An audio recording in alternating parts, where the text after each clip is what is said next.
여러분, 우리는 다 시간을 따라 살아가는 사람들이에요. 하루가 지나고 또 계절이 바뀌고 인생이 흘러간다 이렇게 표현을 하죠. 그래서 시간을 살아가는 사람들이에요.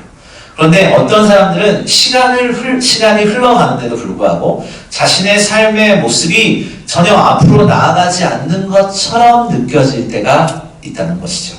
겉으로는 우리의 모습으로는 살아가고 있지만 우리의 마음은 멈춰져 있고 우리의 신앙도 제자리이고 우리의 관계도 제자리이고 기도 생활도 제자리이고 다시 움직이지 않는 것 같은 우리의 마음의 상태, 또 우리의 삶의 상태가 있는 것처럼 느껴질 때가 있어요. 이것을 영적인 신앙에 멈춰있는 시간 이렇게 이야기를 하고 있어요. 날마다 일을 하고 돈을 벌고 사람도 만나고 밥도 먹고 해요. 하지만 우리의 신앙은 마치 아무런 변화도 없고 그냥 멈춰져서 관계도 기도도 예배도 움직이지 않는 그런 멈춰있는 시간들 가지고 있는 분 있습니다. 한 사람이 이런 일이 있었어요. 어떤 사람이 오래 방에서 집에서 생활을 하다가 창고방을 정리를 하기를 마음먹었다고 합니다. 그래서 그 창고방을 몇 년 동안 사용하지 않아서 큰맘 먹고 청소를 해야지라고 하면서 그 문을 열었대요. 그랬더니 그 창고방에는 먼지들이 수북히 쌓여 있었고 또 오래된 달력이 하나 걸려 있었는데 그 달력을 보니까 몇 년 전 어떤 특정한 날짜에 멈춰져 있었답니다. 그래서 그 사람은 달력을 보면서 이런 생각을 했대요. 나는 하루하루 살아가고 우리 집 주변의 환경은 바뀌지만 이 방만큼은 옛날에 멈춰 있었구나 라는 생각을 했다고 합니다. 집안의 다른 공간들은 변화가 있었지만 이 방만큼은 변화가 없었다는 거예요. 멈춰 있었다는 거예요. 여러분, 이걸 우리의 삶으로 한번 생각을 해보죠. 우리는 여러 가지 생각도 하고 노력도 하고 하지만 우리 마음 가운데 이런 멈춰져 있는 공간이 있어요. 아직 정리되지 않는 상처들 우리 가운데 있습니다. 멈춰버린 기도의 자리, 다시 시작하지 못한 신앙, 이런 거 있어요. 겉으로는 시간이 흐르고 나이도 먹고 외모도 변하고 하지만 나의 어떤 삶의 어떤 한 부분은 여전히 예전에 멈춰있는 경우 있습니다. 그래서 우리는 아직도 내 신앙은 어린아이 같은 신앙이야 라고 이야기할 때 있어요. 저 사람은 신앙생활을 오래 했지만 교회는 오래 다녔지만 저 사람의 신앙은 아직 어려 라고 하는 경우들 종종 들을 수 있어요. 그래서 우리의 마음 가운데 우리 스스로도 알지만 또 혹은 깨닫지 못하지만 우리 마음 가운데 여전히 멈춰져 있는 공간들, 멈춰져 있는 부분들이 있다라는 것을 우리가 기억해내야 되는 거예요. 오늘 우리가 보는 이 아가서, 이것은 히브리어로 원어를 보면 노래 중에 노래 이런 뜻을 가지고 있어요. 즉 가장 아름다운 노래, 이것을 아가서라고 하는 거예요. 그래서 이것은 단순한 이야기가 아니라 단순한 처음에 신랑과 신부의 그런 사랑을 좀 시적으로 표현한 것 같지만 실제로 이 성경은 이 사랑을 통해서 신랑과 신부의 사랑을 통해서 아주 깊은 그 진리를 오늘 우리에게 말하고 있다는 것이죠. 하나님과 그의 백성의 관계, 또 그리스도와 교회의 관계, 다시 말해서 아가서는 단순한 사랑이 아니라 하나님이 우리를 어떻게 사랑하시고 어떻게 부르시는지를 보여주는 책이 바로 이 아가서예요. 네, 오늘 본문 2장 10절에서 13절은 신랑이 신부를 향해서 말하는 거예요. 결혼한 지가 오래돼가지고 다들 신랑이 신부한테 어떤 건지도 모르겠고, 오늘 본문은요 신랑이 신부에게 하는 말이에요. 일어나 함께 가자라고 하는 거예요. 그런데 이 말을 보면 신랑이 신부에게 일어나 함께 가자라고 한다는 것은 신부가 지금 상태가 어떻다는 거예요? 움직이지 못하고 있다는 상태예요. 멈춰 있다는 거예요. 머물러 있다는 거예요. 계절도 바뀌었지만, 환경이 바뀌었지만 아직 그 자리에 멈춰 있다는 거예요. 그래서 신랑이 오늘 본문에서도 겨울은 지나갔다, 꽃은 피었다, 이제 일어나라 라고 하는 거예요. 이것은 단순한 계절의 이야기가 아니라 우리의 마음 가운데 멈춰져 있는 삶을 향한 사랑의 초청이에요. 우리를 사랑하시고 우리를 지으시고 놀랍게 우리를 부르고 계시는 그 사랑을 우리에게 말씀하시면서 초청하고 있는 거예요. 그 하나님의 그 뜨겁고 열심의 사랑을 오늘 말씀을 통해서 우리 한번 보도록 하겠습니다. 먼저 첫 번째로는 다시 움직이는 힘은 하나님의 부르심이다입니다. 오늘 본문 10절 말씀 우리 한번 읽어보겠습니다. 시작. 나의 사랑하는 자가 내게 말하여 이르기를 나의 사랑 내 어여쁜 자야 일어나서 함께 가자. 아멘. 자, 조금 전에도 말씀드렸지만 우리가 먼저 살펴봐야 될 것은 누가 먼저 말을 걸었느냐예요. 신부가 먼저 말한 것이 아니에요. 신부가 먼저 용기를 낸 것도 아니었어요. 뭐냐면 신랑이 먼저 말을 했다는 거예요. 신랑이 신부에게 말을 했다라는 겁니다. 일어나 함께 가자 이렇게 말을 하는 거예요. 이 말은 명령처럼 들리지만 차갑게 몰아붙이는 명령이 아니라 사랑하는 사람이 사랑하는 사람에게 초청하는 거예요. 우리는 무언가 이야기할 때 야, 너 왜 그거밖에 못해? 왜? 왜 이걸 청소를 안 해? 왜? 뭐 이렇게 막 그러잖아요. 왜 이렇게 공부를 안 하니? 왜 이렇게 사람들의 관계가 그러니? 우리 이렇게 책망하잖아요. 그러면서 사랑하기 때문에 안 돼요. 사실은 이해를 못 하겠어요. 사랑하는데 뭐라고 해요?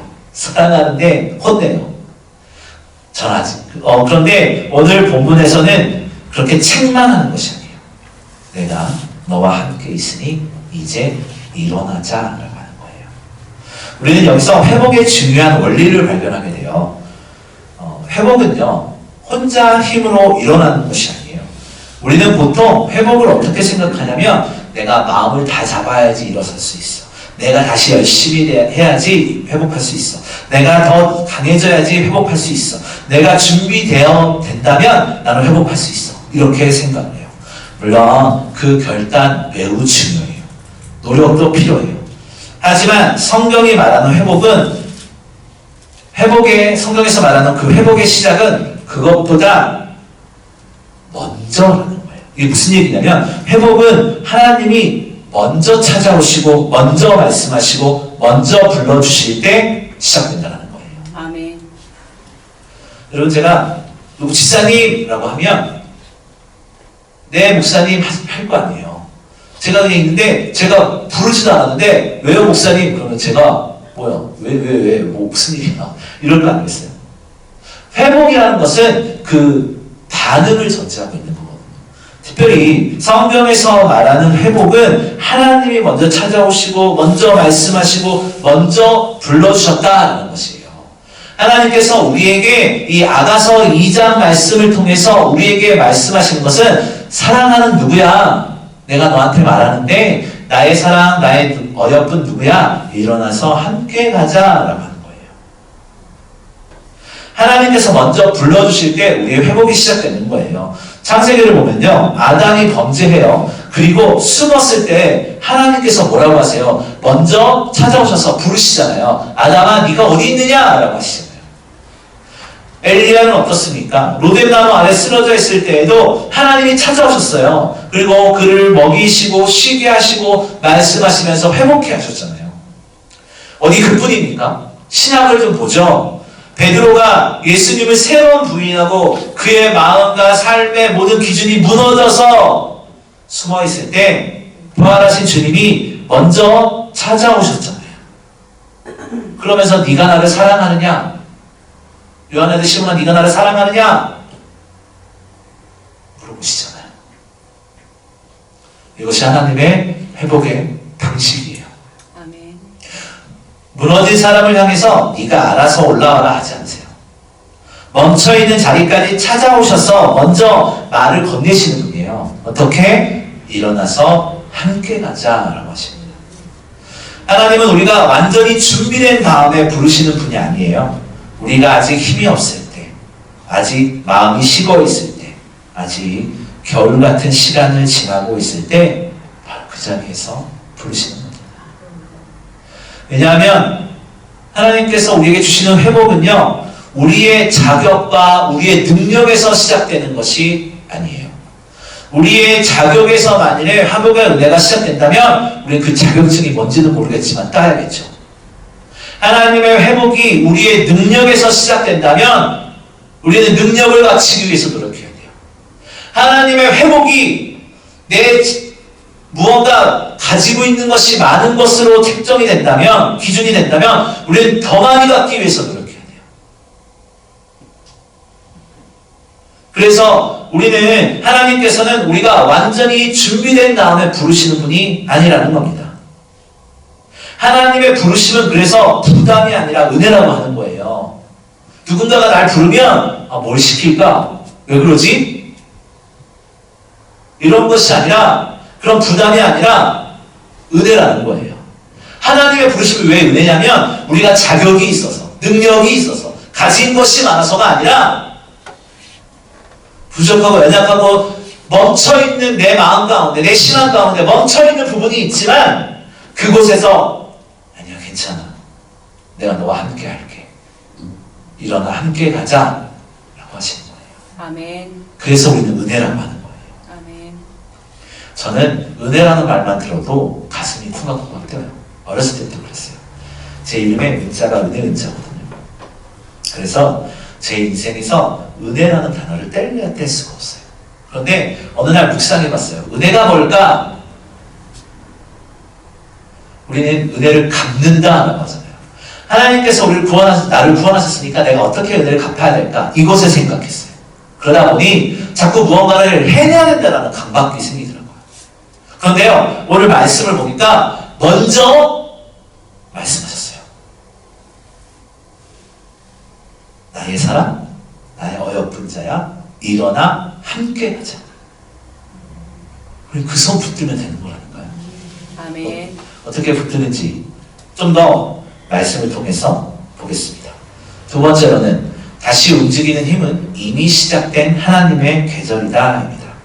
오늘 보면 11절과 12절 한번 읽어보겠습니다. 시작. 겨울도 지나고 비도 그쳤고 지면에는 꽃이 피고 새가 노래할 때가 이르렀는데 비둘기의 소리가 우리 땅에 들리는구나. 아멘. 신랑은 신부에게 말하는 거라고 했잖아요. 오늘 본문이. 신랑은 신부에게 지금의 상태에 대해서 이야기하잖아요. 이런 거예요. 누군가가 회복하기를 원하고 위로해주기를 원하면 너 지금 괜찮니? 네 마음 어때? 많이 힘들지?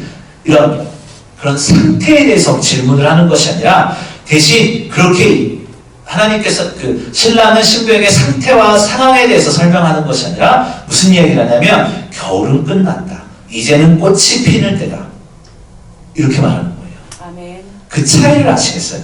중요한 것은 신부의 느낌에 대해서 설명을 하는 말이 아니라 신랑이 이미 열어놓은 현실에 대해서 이야기를 하고 있다는 거예요. 조금 더 쉽게 설명하면 오늘 본문에 나오는 이 표현들은 이제 곧 될 것이다. 이것이 아니에요. 겨울이 지날 거야.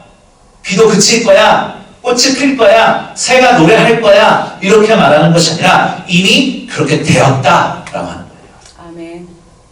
이미 겨울은 지나갔고 이미 비는 그쳤고 이미 꽃이 피기 시작했고 이미 새로운 계절이 열렸다라고 신랑이 신부에게 말하는 겁니다.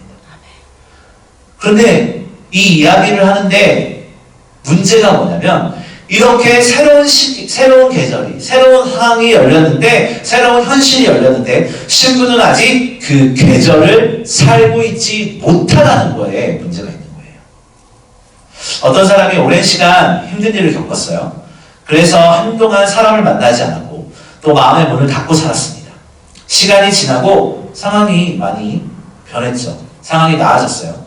주변 환경도 바뀌었고 사람들이 끊임없이 다시 한번 접근해 오기 시작했어요. 그런데 그 사람이 무슨 말을 하냐면 나는 아직 준비가 안 되었습니다. 나는 아직 힘들어요. 나는 아직 괜찮지 않아요. 이런 이야기들을 하는 분들을 봤어요. 왜 그럴까요? 환경은 바뀌었지만 마음은 아직 그날에 머물러 있기 때문이에요. 여러분, 우리의 신앙에도 이런 감정의 겨울이 있어요. 하나님은 이미 우리에게 은혜를 주셨는데, 하나님은 이미 우리에게 길을 여셨는데, 하나님은 이미 예수 그리스도를 통해서 소망을 주셨는데, 또 구원의 은혜를 주셨고 함께 하시겠다라고 말씀을 하시는데 우리는 하나님 아직 아니에요. 이렇게 이야기하고 있지 않습니까? 아직 기도할 마음이 생기지 않아요. 아직 시작할 힘이 없어요. 아직 상황이 준비가 되지 않았어요. 우리가 오늘 말씀을 통해서 반드시 우리 자신이 넘어가야 될 부분이 있는데, 기억해야 될 부분이 있고 마음에 새겨야 될 부분이 있는데, 그것은 내가 느끼는 계절이 기준이 아니라 하나님이 여신 계절이 기준이라는 거예요. 아멘. 우리는 보통 어떻게 생각하냐면 마음이 회복되면 움직이겠대요. 확신이 생기면 시작하겠대요. 그런데요, 성경은 아이러니하게도 그 반대를 이야기하고 있어요. 여러분, 이미 시작되었으니 나의 사랑 나의 어여쁜 자야 일어나 함께 가자 하잖아요. 겨울은 지났고 겨울 비도 그쳤고 지면에 꽃이 피었고 새가 노래할 때가 이르렀는데, 비둘기의 소리가 들리는데 아직 아니다 라고 하지 말고 일어나서 나와 함께 가자 라고 하시는 거잖아요. 믿음은요, 느낌을 따라가는 것이 아니에요. 신앙생활은 감정에 따라가는 것이 아니라니까요. 느낌 따라간다면 느낌으로 오늘 느낌을 하나님 오늘 별로 나한테 별로 신경 안 쓰시는 것 같아. 이게 신앙생활입니까? 내 생각에 그냥 하나님은 안 계신 것 같고 그냥 안 가면 찝찝하니까 그냥 느낌적으로 그냥 가는 거지. 이게 신앙의 믿음입니까? 오늘 본문에서 무슨 이야기를 하냐면, 하나님께서는 믿음은 느낌을 따라가는 것이 아니라 하나님의 부르심과 하나님의 선언을 붙드는 거예요. 아멘. 바위 틈에 숨어있지 말고 일어나서 함께 가자라는 그 하나님의 말씀을 순종하는 것이 신앙생활이에요. 아멘. 하나님은요, 우리의 삶의 한 부분만 바꾸시는 분이 아니에요. 신앙만 회복시키는 것이 아니라 우리의 관계와 마음의 삶의 방향도 새롭게 하시는 분이에요. 하나님께서는 우리를 지으신 분이시잖아요. 우리를 만드신 분이고 우리와 동행하시고 우리를 이끌어 가시고 우리의 마지막 종착지가 되어주시는 분이시잖아요. 그런 분은 우리의 삶의 아주 일정 부분만 영향력을 미치겠습니까? 그렇지 않아요. 내가 영향을 받기 싫어하는 것 뿐이지, 하나님께서는 계절도 바뀌었고 새도 날아다니고 땅에 비둘기도 오니 일어나서 나와 함께 가자라고 우리를 초청하고 있는 거예요. 아멘. 얼마나 힘이에요. 얼마나 은혜예요. 우리의 삶이 왜 바뀌지 않습니까? 아직 그 말에 일어나지 않았기 때문이에요.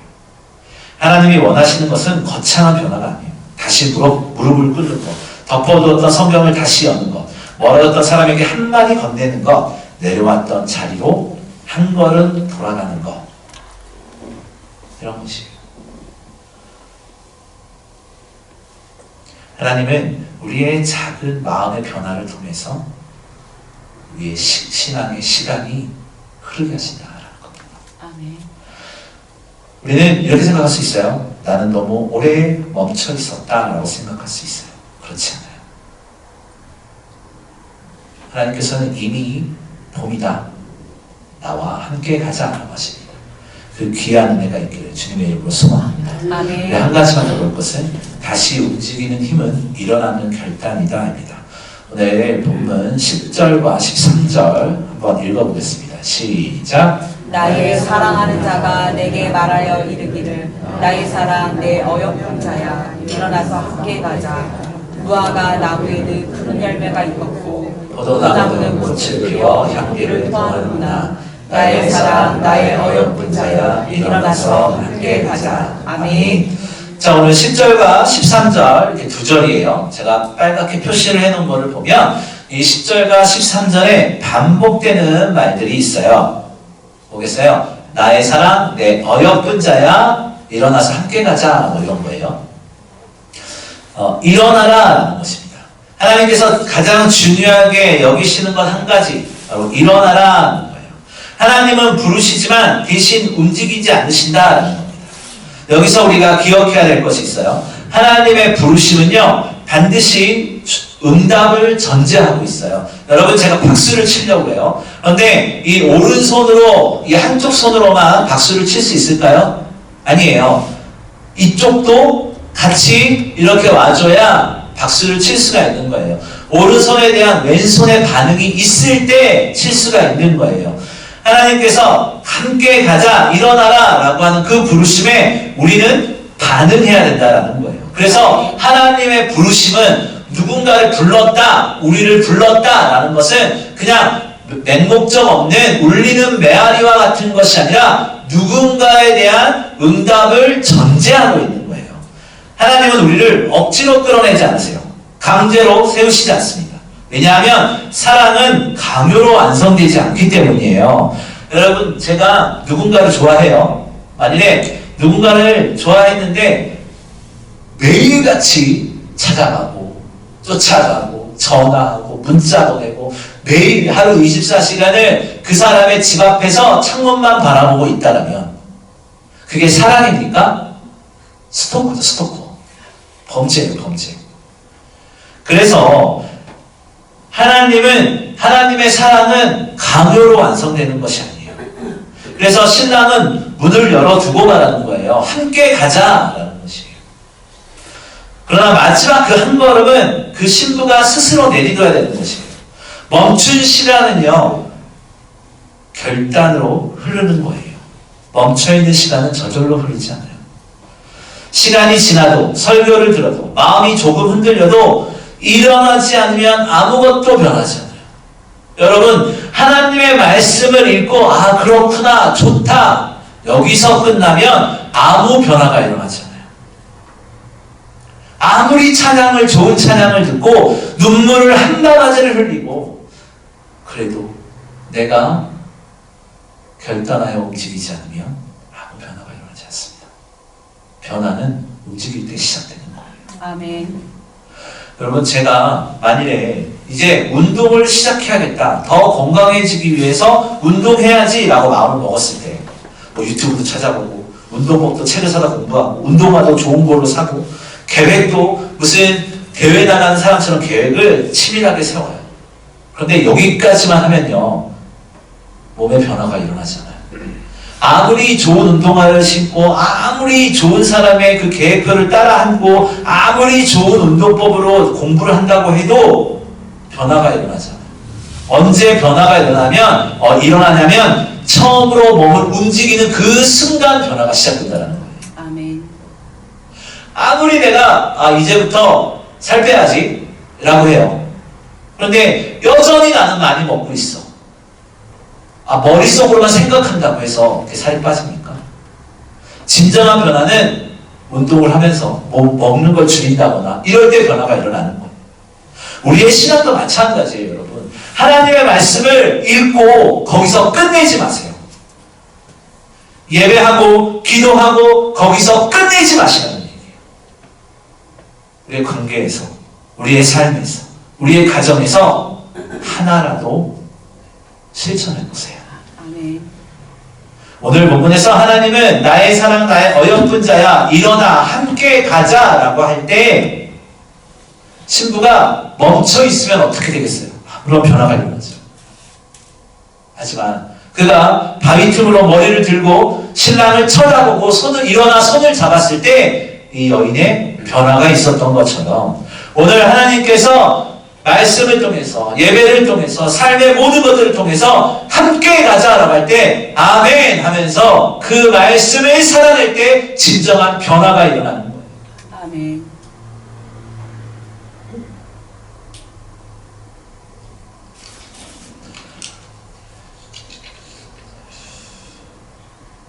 우리의 삶이 변화가 일어나지 않는 것은 아직 일어나지 않았기 때문이에요. 하나님이 원하시는 것은 고치는 것이 아니죠.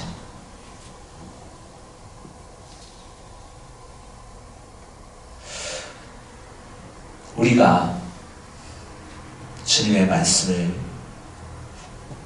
살아내기를 결단하고 그 말씀을 행동하기 시작하면 하나님께서는 우리의 삶의 변화를 통해서 하나님의 뜻과 하나님의 계획하심을 반드시 보여주시는 거예요.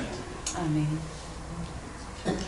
우리의 마음에 멈춰져 있는 시간은 바로 그렇게 움직이는 거고 그렇게 바꾸는 겁니다.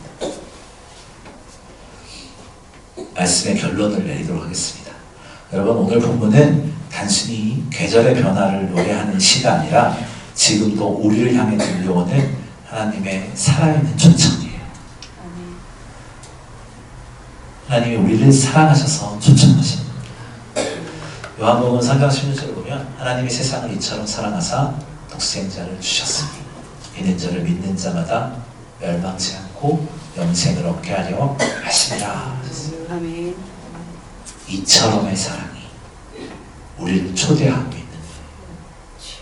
우리는 그걸 반응해야 돼요. 마태복음 보면 12해 동안 혈루증으로 고통받는 여인이 나타납니다.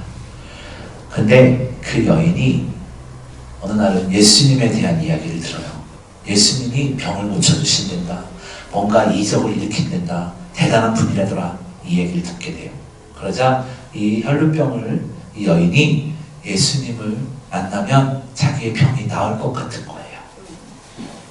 예수님만 만나면 내가 이렇게 오랜 세월 동안 고통받는 이 병에서 나을 것 같은 거예요.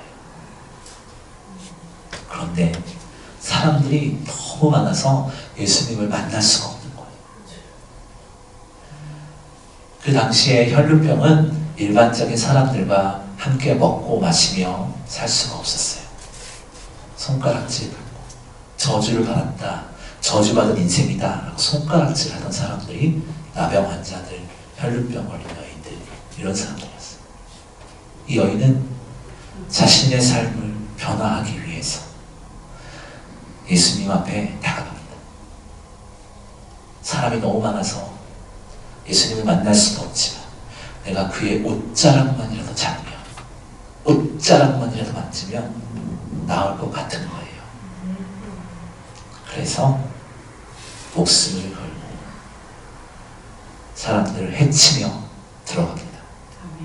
그리고 예수님의 옷자락을 붙들었을 때 그 여인을 괴롭히던 병마가 떠나버렸습니다. 아멘. 여러분, 하나님께서는 우리가 반응하기를 원하세요. 아멘. 찾아오기를 원하시고요. 그 말씀을 살아내기를 원하세요. 아멘. 예수님의 옷자락만이라도 잡으면 낫겠다라는 믿음. 오늘 우리에게 필요하지 않습니까? 내 마음이 멈춰 있는 자리가 있어요. 기도하기 힘들어서 멈추어져 있는 자리, 관계가 힘들어서 멈추어져 있는 자리, 용서가 힘들어서 멈추어져 있는 자리, 순종이 힘들어서 멈추어져 있는 자리. 우리는 내가 생각하는 계절이 아니라 하나님께서 우리에게 보여주시는 계절을 따라가야 돼요. 그것이 회복의 계절입니다. 능력의 계절입니다. 아멘. 응답의 계절입니다. 아멘. 그래서 마지막으로 결단하시기를 바라요. 나는 오늘 다시 일어날 것인가? 부르심이 있어도 계절이 바뀌어도 우리가 일어나지 않으면 아무것도 달라지잖아요. 우리가 형식적인 신앙만 가지고 있다면 아무것도 달라지잖아요. 자꾸 신앙의 회의감만 들 거예요. 지금 일어나면 그 순간부터 모든 것이 다시 흐르기 시작해요. 뜨겁게 기도하고 열심히 찬양, 그 말씀을 내 삶에 적용하기 위해서 열심히 노력하고. 하나님은 우리에게 거창한 것을 요구하지 않으세요. 오늘 한 번 더 마음을 집중하는 것, 오늘 다시 말씀을 여는 것, 오늘 한 걸음 순종하는 것, 그 작은 일어남이 멈춰있는 시간을 다시 흐르게 하는 거예요. 아멘. 우리 때론 이제 이날 너무 늦었어, 너무 오래 지났어, 이런 생각하시는 분 계십니까? 그러나 하나님은 우리에게 왜 이제야 일어났느냐라고 묻지 않으세요. 뭐라고 그러냐면 지금 일어나라. 내가 너를 사랑하니까 함께 가자. 아멘. 이렇게 말씀하시는 거예요. 하나님의 부르심을 듣고 하나님의 여신 계절을 믿으며 지금 일어날 때 우리의 마음이 하나님의 은혜와 평강으로 풍성해질 겁니다. 그 귀한 은혜를 붙들고 우리의 삶의 변화를 이루어내는 저와 여러분이 되시기를 주님의 이름으로 소망합니다. 아멘.